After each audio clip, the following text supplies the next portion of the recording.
Som. Saya pemilik Skateshop Tegal, skateshop pertama di Tegal. Perkenalkan, nama saya Purmedianto. Teman-teman biasanya mengenal saya dengan nama Bro Randy atau Mamen.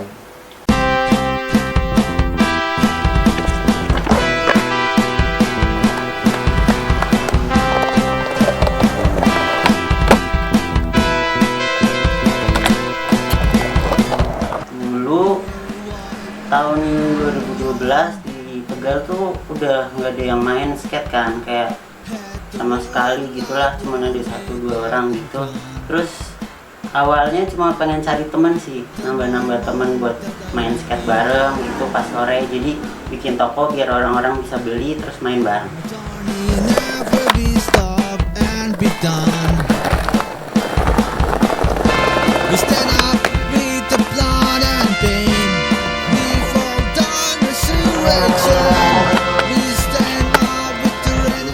Lumayan berdampak, soalnya ya kelihatan banget kan buat generasi penerus gitu. Jadi kalau dari tahun 2012 tuh ada yang main baru, nambah terus, terus kalau mereka udah berhenti ada penerusnya yang kecil-kecil mulai main lagi. Sekarang sampai sekarang udah beberapa generasi sih lumayan.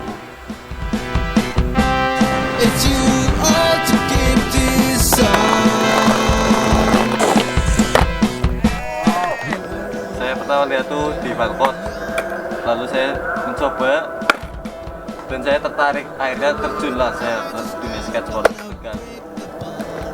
Nah, menurut saya skateboard itu hobi yang dipandang keren sih buat ngisi waktu-waktu luang, terus juga mengasihkan.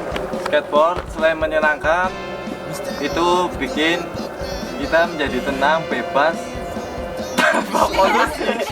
tanpa polusi juga, mengurangi polusi. Ya untuk olahraga juga sih, fun lah intinya gitu. Skateboard itu olahraga yang keren, ya nggak?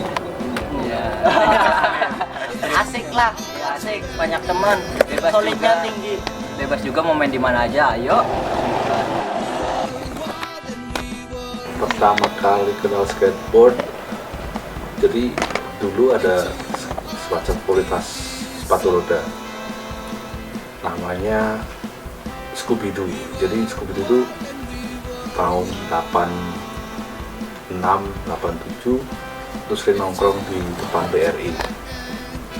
Terus salah satu anggota Scooby-Doo namanya Mas Hasbi waktu itu bawa papan skateboard. Nah, di situ mulai kenal skateboard. Yang lainnya main sepatu roda, aku pinjem papan skateboard ke Mas Hasbi. Di situ mulai suka tuh main skateboard. Baru SD, Kopra beli papan skate, di situ main skate. Kemudian aku juga ikut beli papan skate SMP sampai SMP. Kemudian SMA kelas 1 mulai banyak tuh yang main skateboard. Terus kita main di balai kota, dan dari situ banyak anak main skateboard juga, main musik juga, yang nongkrong juga, tambah banyak sampai sekarang. Paling gitu sih.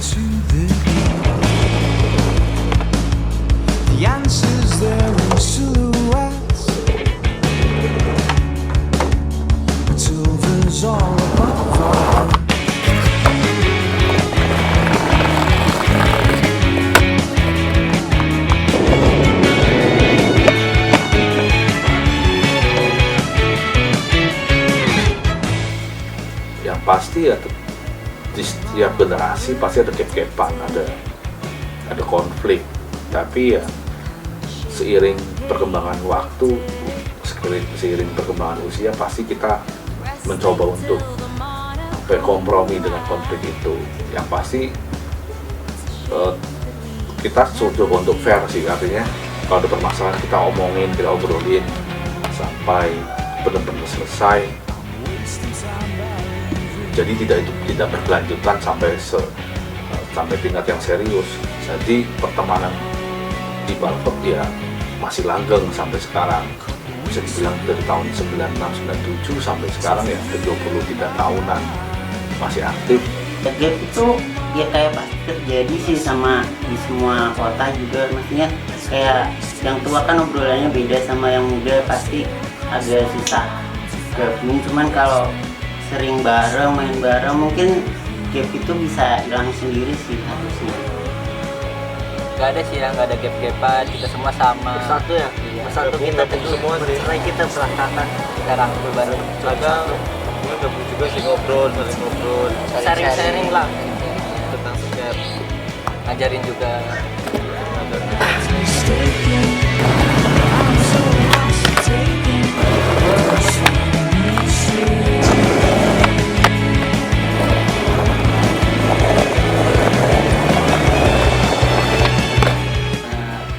Ya namanya skate shop di kota kecil pasti beda kan sama di kota besar, yang kalau di sini tuh skateboard harga 1 juta lebih tuh kayak wah mahal banget. Itu banyak orang yang nggak percaya, apalagi orang-orang tua yang anaknya minta skateboard tuh kadang wah mahal banget, pasti bohong nih gitu atau gimana. Bueno, la ciencia es lo que quiera. Aunque tenemos que decir adiós, recuerda, siempre te amaré.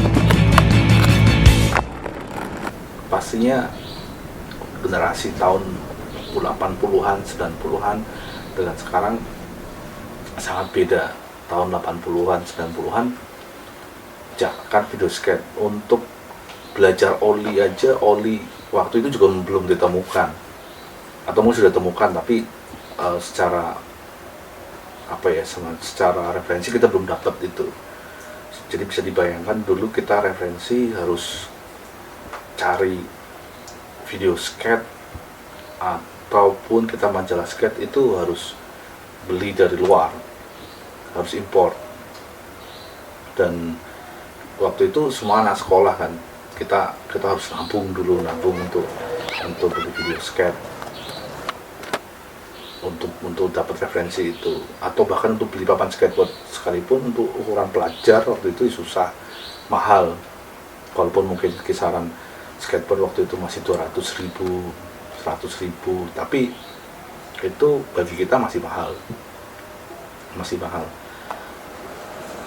Dan selain itu skatepark belum ada di Indonesia sekalipun.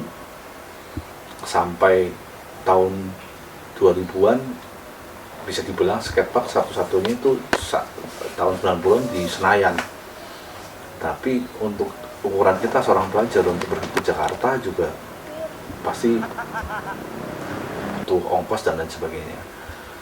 Makanya sangat bersyukur kalau misalnya zaman sekarang kita ada skatepark, terus banyak video skate, YouTube dan lain sebagainya yang jadi referensi, sangat mudah untuk diakses. Harusnya bisa meningkatkan kualitas skate itu sendiri. Bahkan kita udah punya skatepark sendiri kan di alun-alun. Nah itu yang perlu harusnya dipelihara. Syukur-syukur ditingkatkan, diperbaiki, ditambah obstacle-nya. Secara kuantitas itu udah banyak. Jadi harusnya fokus kita ke arah kualitas. Kualitas sendiri itu bisa bisa dinaikkan dengan cara kita banyak-banyak cek spot, banyak-banyak filming, terus ikut kompetisi di luar. Jadi nggak cuman kita terkurung di Tegal sendiri. Ya harapannya buat komunitas skateboard Tegal makin maju, yang kecil-kecil makin berkembang, terus membangun bibit-bibit yang unggul. Kalau ada yang nambahin, ya makin banyak yang main skate lah di Tegal. Jadi komunitas skateboarding di Tegal makin maju, makin ramai. Kedepannya sih harapannya ya tambah solid sih, tambah kayak bisa bareng-bareng, main bareng gitu, nggak ada gap antara yang tua sama yang muda, bisa have fun sama-sama. Kalau buat komunitasnya sendiri sih semoga bisa lebih maju, terus pemerintah bisa dukung, jadi ada wadah yang bisa dipakai buat anak-anak main gitu, jadi pada semangat sih, nggak kayak sekarang kan apa-apa susah, main juga skateparknya ya udah hancur gitu, susah lah. Merdeka, tekan skateboarding.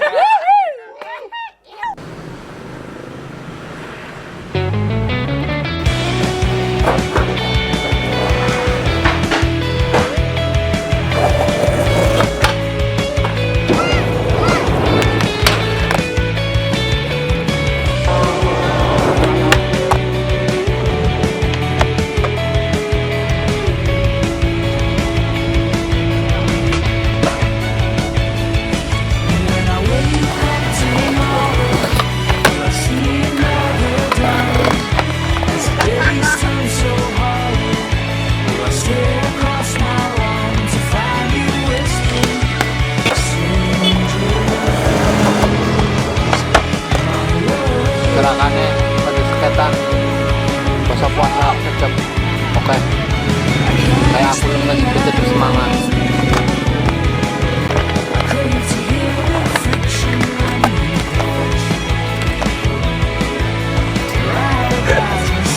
Yeah.